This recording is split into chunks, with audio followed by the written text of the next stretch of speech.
Well, when I was there, so there was three Guatemala City missions. There was the South, North, and Central. And so we had like the west part of Guatemala City. Um, and so Guatemala City is broken up into zones, which is like kind of like counties, I guess you could say, or cities maybe.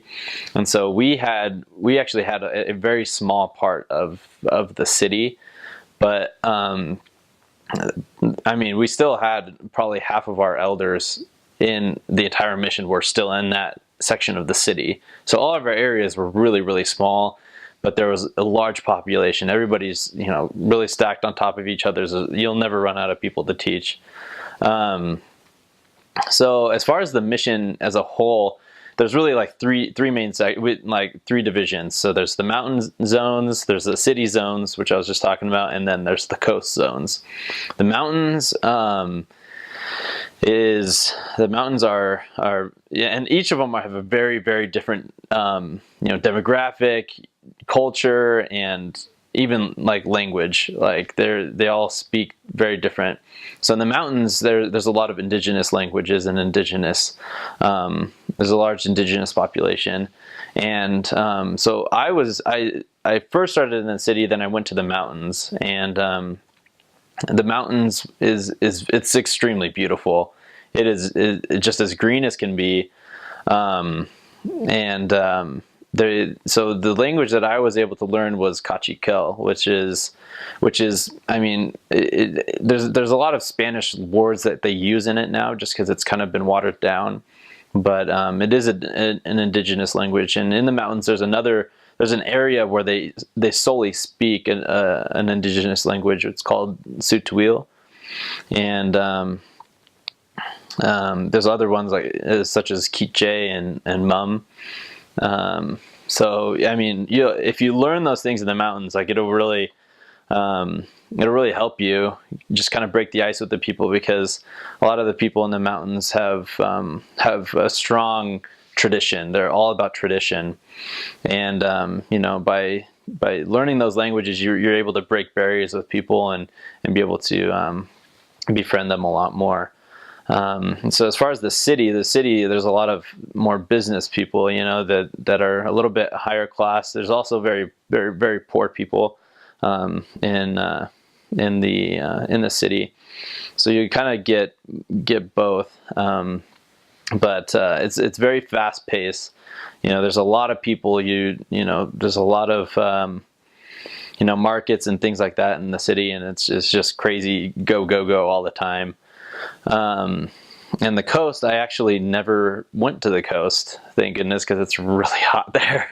It is insanely hot there. And but from what I've heard, there are some indigenous languages spoken in the coast. They're very scarce.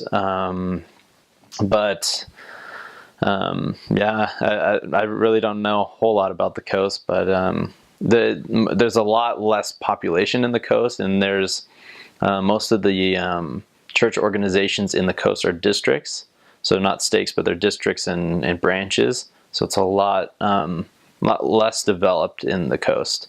So that's where a lot of missionary work has been done and is growing a lot. So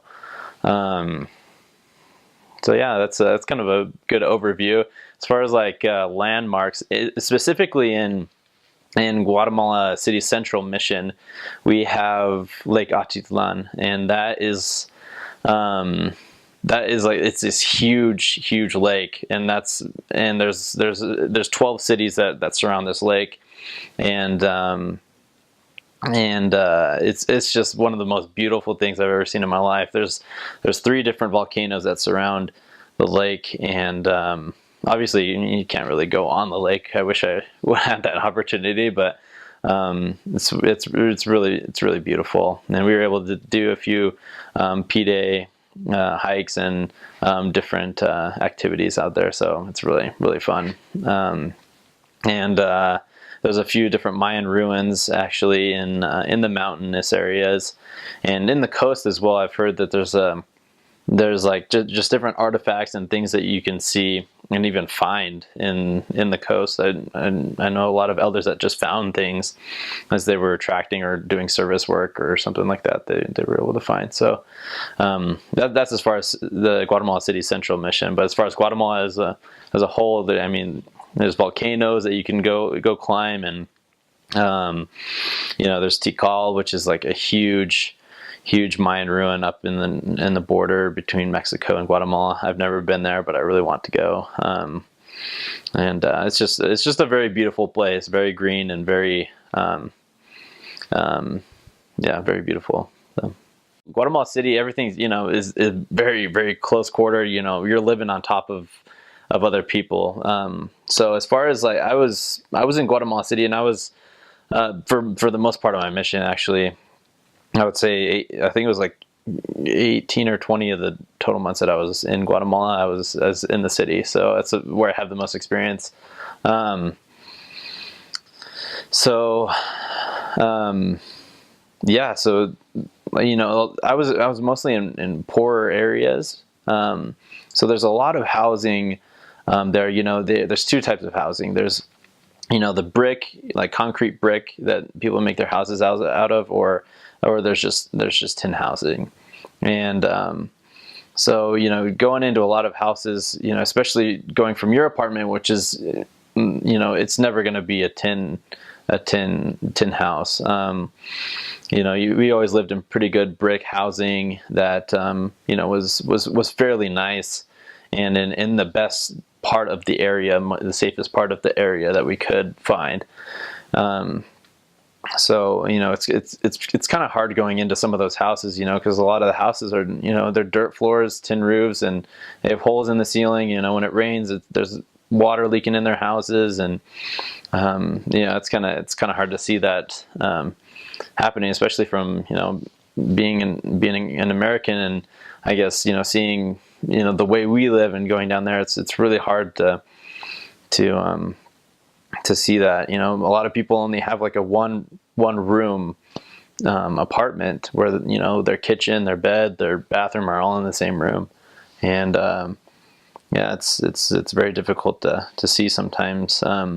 So as missionaries, we would mostly they actually do have like markets. You can actually shop on the markets. You have to be kind of careful as to what's clean and what's not, as far as meat and different things like that. But most of the things from the market you can buy, as long as it's like fruits and different things that that are peelable. I mean, those are always fine. Other than that, there's usually a supermarket relatively close. So on P-Day, you can just kind of go and stock up, and through the week, if you need something, they have like little shops, like corner stores, and they're actually out of most people's houses. They just kind of open up their window and have like a mini grocery store in their house. And that's how they actually make their money. And you can just go by and buy like I don't know, like rice or beans, or you can just kind of get even water and purified water and things like that you need throughout the week. But yeah, it's definitely a fast-paced environment. There's, especially the places that I was in. I remember my area called Villalobos. This area was so on top of each other, and you could walk from one end of the area to the other in probably 15 minutes. And it was a very long area, very narrow and long. You could walk the long stretch in 15 minutes, and we never ran out. I was there for 6 months. We never ran out of people to teach, because there was just so many people. So as far as just like living, it's for the missionaries, you live pretty well. I mean, the apartments aren't like super nice. I mean, you're not going to be living like super nice, but it's it definitely gets you by. You have a bed at night. I mean, you're only spending 3 to 4 hours there a day, plus what you sleep. So I mean, you don't really worry about it. So as far as Guatemala City, usually we had a cook lady that would, and usually like the Relief Society president, or somebody that would be assigned to, and they would actually cook us lunches. And those were so good. I've had some of the best food in my life at those lunches. They really take good care of you. So yeah, you usually eat breakfast in the morning. You do your study, your workouts. Me and my companions would always make like weights out of like concrete and like those like 5-gallon containers. And so every companion I was with, we always would do that like our first P day to make sure that we had like a good set of weights. So I was really adamant about working out on the mission and like running. It's kind of hard to run just because it's so crowded, and like there's so many like buses and stuff that are just like dumping like really bad pollution or like just like fumes at you. So it's like really hard to run on the streets. But yeah, like I had like a little jump rope. I would do like jump rope and then do weights and stuff, and I loved it. So yeah, we usually eat breakfast, do that in the morning, study, and then we leave. And about 1 o'clock we'd eat with our cook lady, and it was great. And then the rest of the day would essentially be dedicated to teaching appointments and finding new investigators. And honestly, we were always busy from that 1 o'clock period on. And I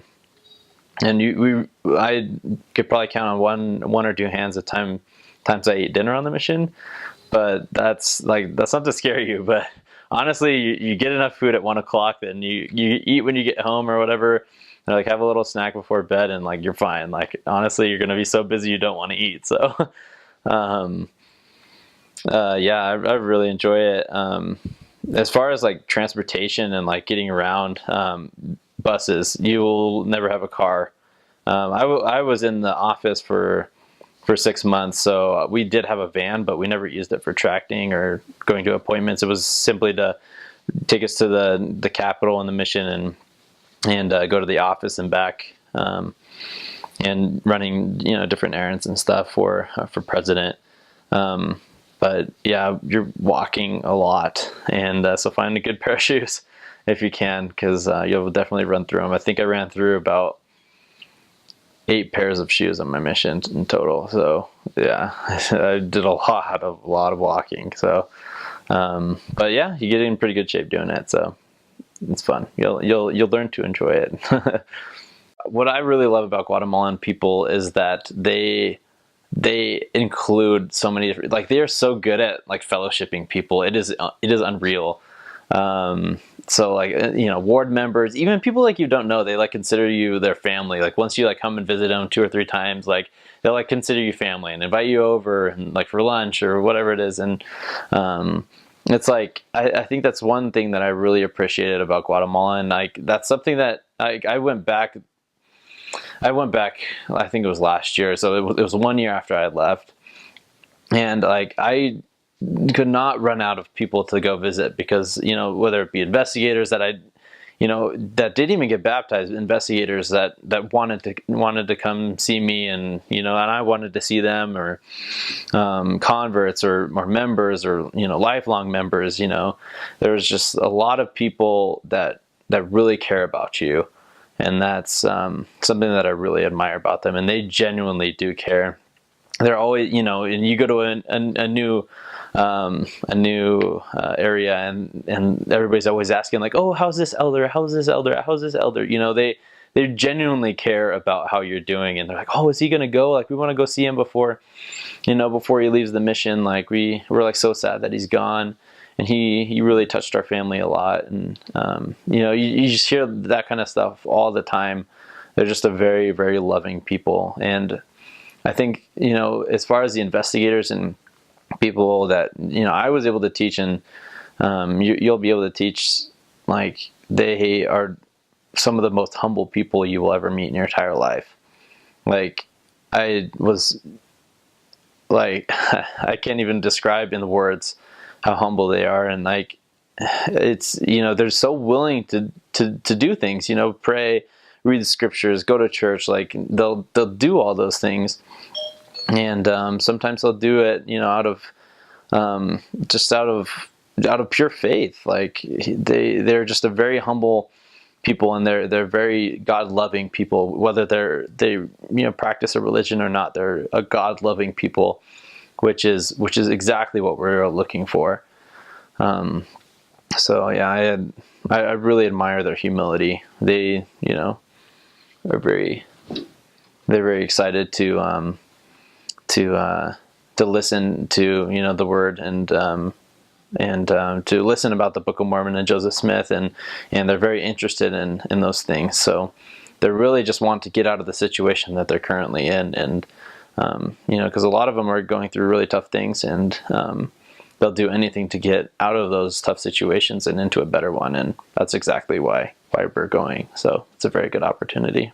As far as like safety in Guatemala, outside of the capital, everything's pretty safe. But in the capital, where I was for 18 months, you really need to be careful about what you have on you. I would never take any credit card, anything that you're willing to lose. A lot of missionaries, we would carry very little money on us, and the money that we did have, so we would have like the stash of money. We would actually tuck it inside of our ties, because who carries money in their ties?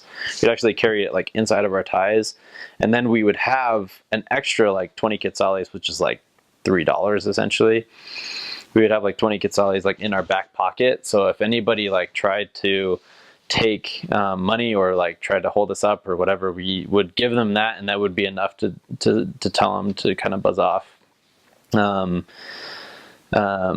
Never ever take a camera with you in the city.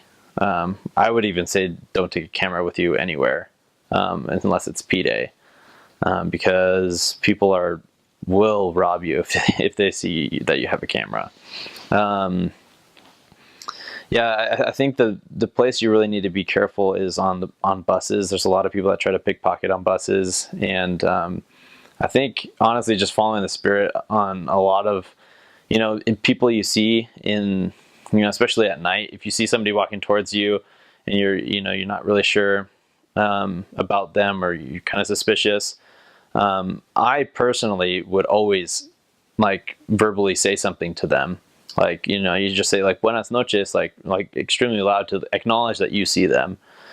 Just so like you never get in a confrontation or anything like that. If you say something out loud to them, then they're like a little bit less likely to do something to you.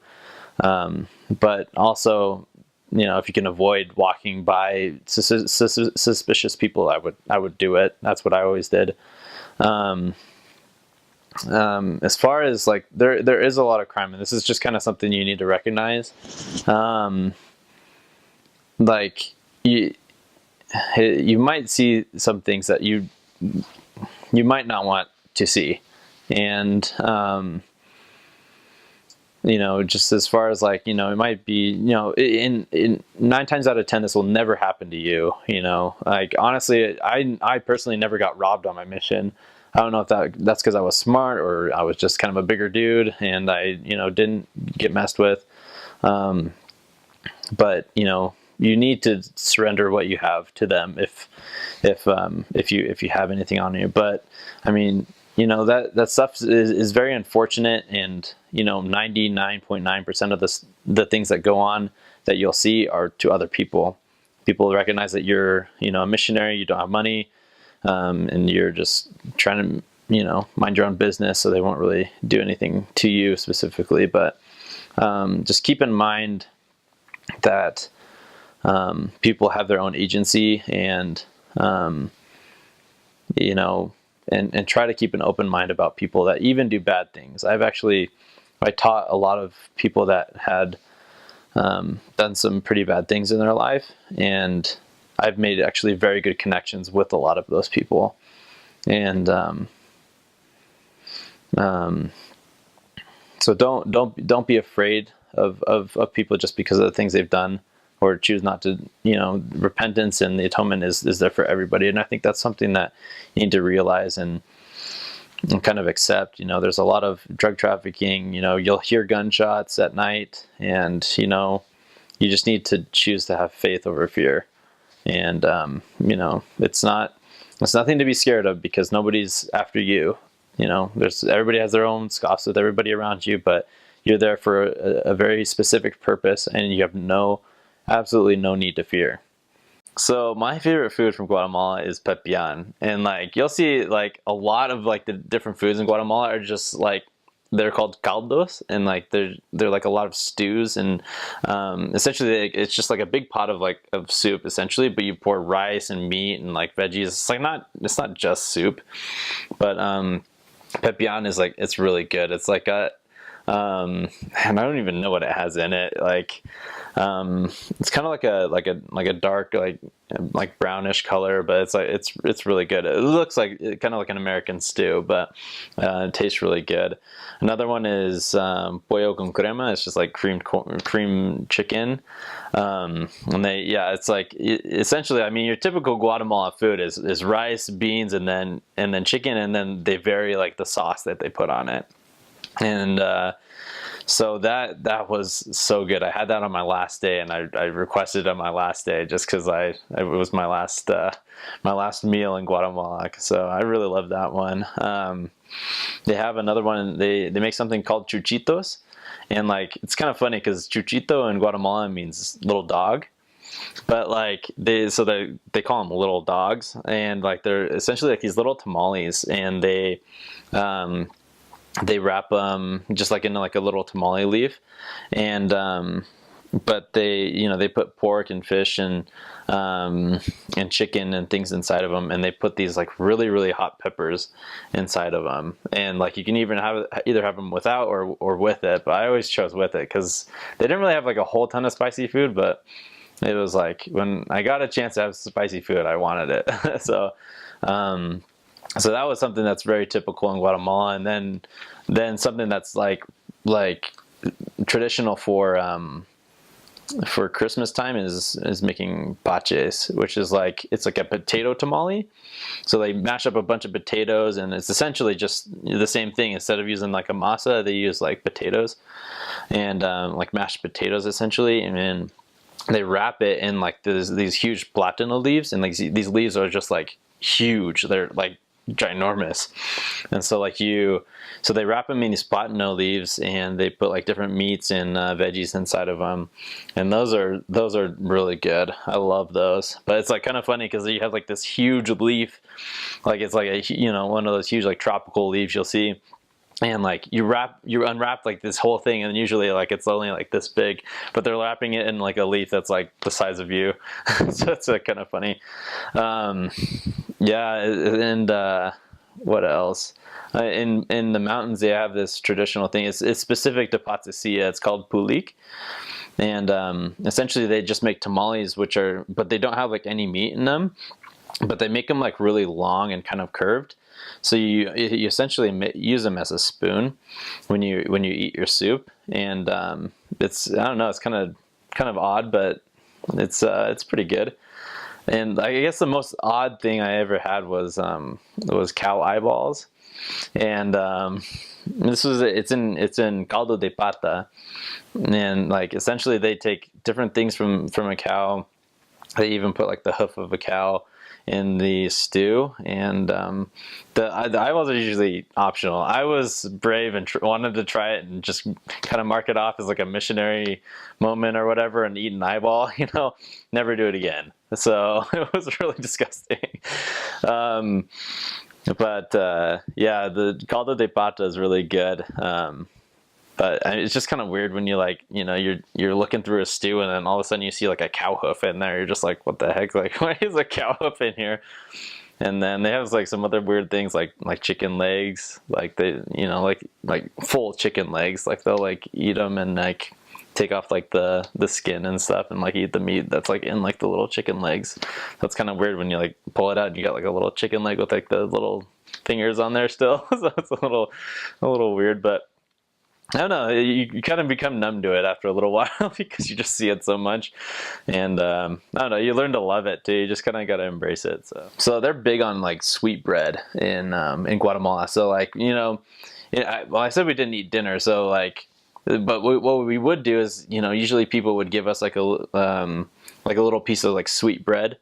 and you would dip it in like hot chocolate or something like that, and that's kind of like a traditional like little snack that you would have like later at night. A lot of people drink it with tea or coffee, um, but yeah, we usually just do it in hot chocolate or just the bread itself. It's really good. I bought a lot of sweetbread in Guatemala because it's really good.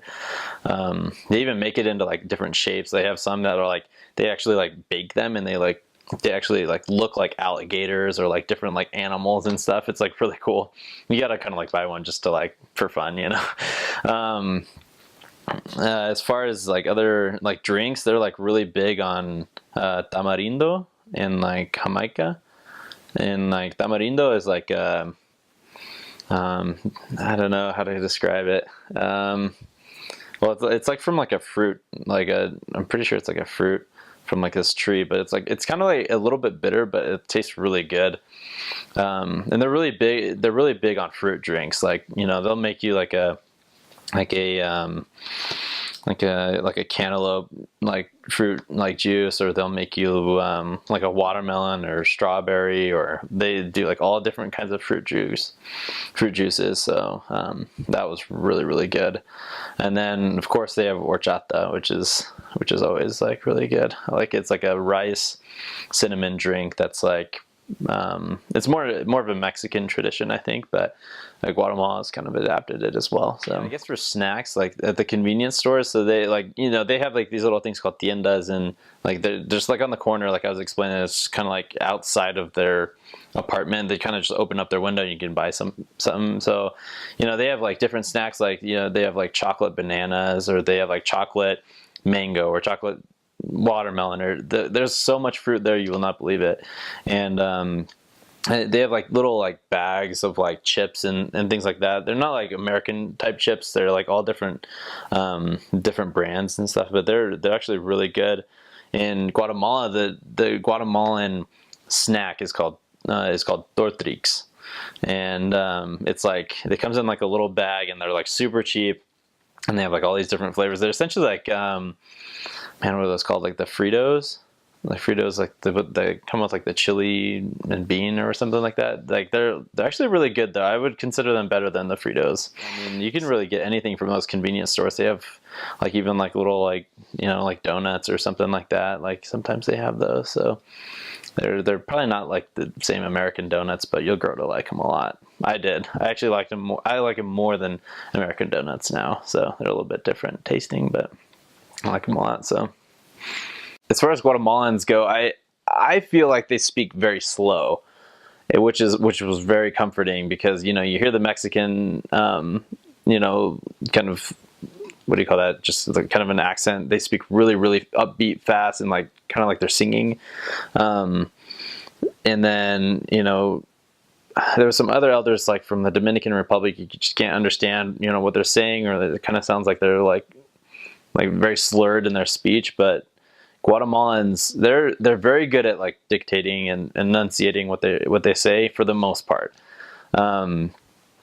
So it was actually a little easier to like start to understand people, because they speak a lot slower, and you're able to pick up a lot more words because they enunciate a little bit better and actually pronounce most of the vowels and like different things in the word. Like I think the further you go out from the city, the worse the Spanish gets. So like when I was in the mountains, a lot of people, they spoke the indigenous languages as their first language, and Spanish was their second language. And it was really difficult, Spanish being my second language, trying to communicate with them. So you kind of have to break that language barrier. But as far as in the city, and I'm sure it's getting better just as more people are becoming educated. The kids actually speak very, very good Spanish, and they can read and write and everything. The parents can't read and write as well, so it becomes a little bit more difficult to have them read and things like that. But you'll find that Guatemalans have a very, very distinct vocabulary. Like they say things very very specific to Guatemala, and they can always tell who's from who who's from what part of the country, because they speak very, very distinctly. And so, if you can tell if they're from the capital, because they speak like with a certain accent, which is a little bit more clear. If they're from like the southern parts by El Salvador or Honduras, they speak a little bit more muffled or something like that. And also how, the words that they have to say things like chuchito means like little dog, or like pilas means like, if you're saying like, este niño está bien pilas, like that means like this kid is like really good at like soccer or something like that, or like he's really good at what he's doing, but in other countries pilas means like batteries, so it's just like that doesn't really make sense. What are some other things like, like you'll always hear like, I don't know, I learned a lot of like different slang words, I guess, on the mission, which is like, you're not supposed to like say slang words, but like everybody uses them, so it's like kind of hard not to like learn those words and like kind of adapt them into your vocabulary, because everybody says them, so it's kind of like, the common language almost. So like, kind of like I think in Mexico they say this too, is like cuates, like say like this guy, or you say like you have to be really careful too, because some words are like bad words in other countries, and they're actually like good words in some countries. I probably shouldn't say this just for like who would see this video, but yeah, there's some words that are actually like really good to say in Guatemala, but are bad in other countries, and vice versa. They're bad in Guatemala and good in other countries. So you just have to be kind of very specific about what you say, and learn what a word actually means when you hear it, in order to like say it again. Yeah, I mean, there's like a lot of like different like words, like like tuanis is like, like this, like that shirt is like really cool, I like it. It's like esta camisa está bien tuanis. Like it doesn't really make sense, like even in Spanish it doesn't really like make sense, but like I don't know, to Guatemalans it makes sense, so you kind of learn it, but yeah, I really enjoyed learning the language. I always had like a little notebook with me, and like I had like a Spanish side and an English side, and even when I was in the mountains I had like a cachiquel side to learn the cachiquel words for different things. And like I would, anytime I didn't know a word, even like to the last day of my mission, I was doing this. I was just writing down words and like trying to learn like five words a day, and it was like super helpful. So right, so when I was in the mountains, I had to learn cachiquel, and we essentially learned it for an icebreaker with a lot of people, because they didn't really know that we knew cachiquel, so it was kind of like a foreign language to us, and they kind of knew that we didn't know it, but we actually had a teacher that taught us cachiquel, like I think it was twice a week. We had like cachiquel lessons. It was just for an hour and a half, and so she was teaching us basic like contacting words, like achia labanon, like that means like hey, how is it going, or you could say like utzawech, and that would mean like I'm doing very good, thank you. And or you could say Parubiri Jesucristo, and that means like I believe in Jesus Christ. I've forgotten a lot of the language now, because it was so brief and it was at the beginning of my mission. It's almost 4 years ago that I tried to learn it, but I mean, a lot of the thing about like the indigenous languages is that there's always somebody in the church that knows both.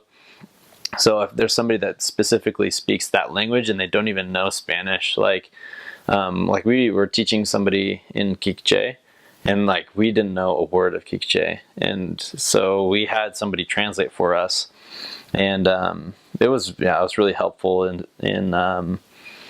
being able to find new investigators, because sometimes you're limited by the language in order to even knowing Spanish. You're limited by just knowing Spanish, but if I would have been there, I was only there for like a couple of months. I wish I would have been there longer. I think I would have been able to really get the language down, but I mean, can really get by, and like I was saying before, like learning to communicate with people like almost non-verbally is very important. And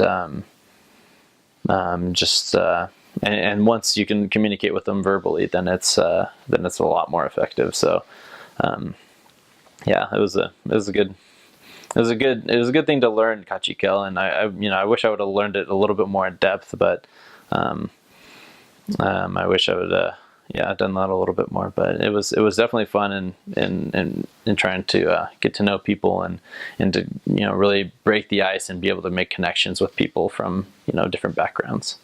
We got picked up by the mission president. We went to the mission home. We had a little orientation kind of a thing, and then we met our trainers.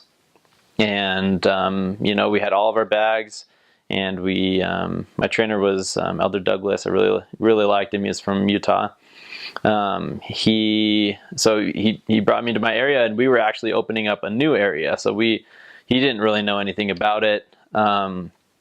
So kind of same thing. We hucked all my bags and his bags into a bus, and we were just trying to follow some of the other elders that were trying to give us directions on which buses to take. And we eventually arrived at our area, and it was just pouring rain, like monsoon pouring rain. And I had not packed an umbrella or like a raincoat because I was like, well, I just wanted to get an umbrella there, and I wasn't really worried about it. So and I was still in my suit pants at that point.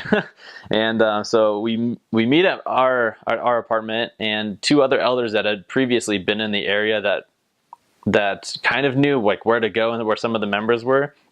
So the elder that had been there went with my trainer, and I went with his junior companion that was from Honduras, which was kind of like, I didn't really know like a ton of Spanish at that point, so it was very difficult. And so they took off, and we took off, and we were going to meet later that night in order to meet back up. And it was just pouring rain, and I just remember being absolutely soaked and running through like puddles, and like there was like a river going down the street, and it was like that high. It was just like ridiculous. And I remember just following him around, and I just didn't know like what I was supposed to do or anything like that. I just kind of felt lost. But like I just started thinking about just the fact that I needed to open my mouth, just start teaching and doing something in order to make a difference. And we were able to teach somebody that night that had an alcohol addiction, and I didn't understand a whole lot of what was going on, but being able to bear testimony was the biggest thing, especially my first week and first month, the first transfer. Just being able to bear testimony in the language, like that's something that I really focused on, and it's something that even after I learned the language, I focused on the rest of the mission. Especially the people of Guatemala. If you can bear strong testimony, they will listen to you, and it will make a huge impact on their lives and on your life specifically. So it was very hard to get used to the routine. I was so tired the entire day. Like we had like our area was just a huge hill, and so we were going up and down, like it was never flat. And so we were just going up this huge hill and down this huge hill every single night, and I was just so tired. And you just fall asleep at 10:30, and you just wake up at 6:30 in the morning, and you just do it all again. And I look back on that now, and I was like, man, I don't know why I was so tired, but it was a great experience, and really opened my eyes to missionary work. And you just have to be a sponge. If you can't learn things and learn from your companion, learn from members, try to pick up the language, like it'll make it really hard. But if you're a sponge and you just soak up everything that's going on, embracing the culture, embracing the language, embracing your companion, embracing the people that you're teaching, like it makes it a whole lot easier. And that's what I tried to do in my first transfer, and I think I did a pretty good job at it, and I loved it. So the lake that I was talking about, Lake Atitlan, I mentioned that there were 12 cities around it, and part of the history, or the proposed history, is that the 12 cities represent the 12 tribes of Israel, and the lake is considered the waters of Mormon. That is the proposed history by many people in Guatemala, and it's a very beautiful place, and I personally do not doubt it.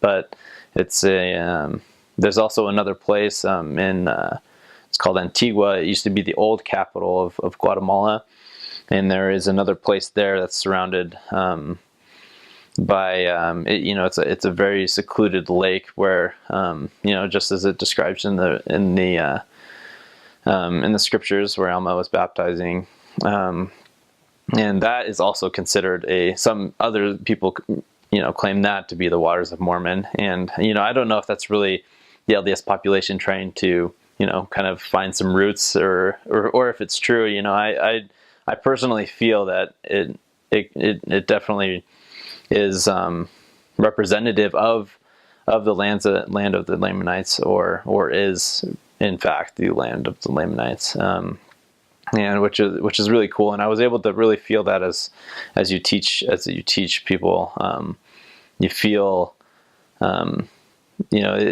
I think the scripture that the 70s would always quote to us at Zone Conference was that the Lamanites will flourish like a rose, and you definitely see that happening in Guatemala. And I mean, they just built a second temple in Guatemala, which is only a couple hours from the first, and which is emblematic of the population growth of the LDS population. And yes, as far as other history,